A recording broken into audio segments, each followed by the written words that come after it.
तो उनके वित्त मंत्री भामाशाह ने अपनी सारी सुख सुविधा को छोड़कर अपने राजा को स्वयं का धन 25 लाख रुपए व राजकोष में 20,000 अशर्फियां देश के लिए अर्पित, जिससे महाराणा प्रताप ने 12 वर्षों तक अपनी सेना को संगठित किया, सैन्य शक्ति को बढ़ाया और मेवाड़ मातृभूमि को आजाद करवाया।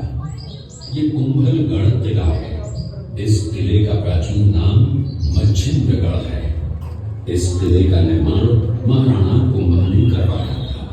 इस किले के अंदर 9 मई 1540 ईस्वी में महाराणा प्रताप का जन्म हुआ था।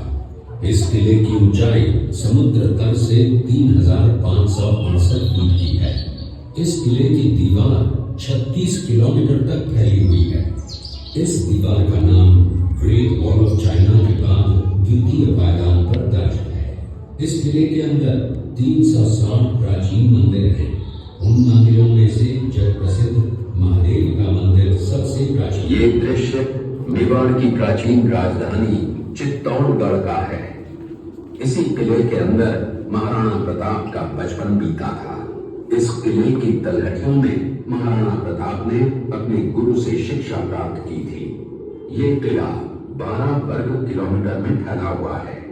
इस किले पर जब भी विदेशी आक्राताओं ने आक्रमण किया और उस आक्रमण में कोई भी राजा व सैनिक वीर गति को प्राप्त कर लेते तो उनकी पत्नियां वीरांगनाएं अपने सतीत्व की रक्षा करने के लिए जलती हुई अग्नि में कूद प्राणों को त्याग देती थी, जिसे हम जौहर कहते हैं। चित्तौड़गढ़ में 3 मुख्य बड़े जौहर हुए थे।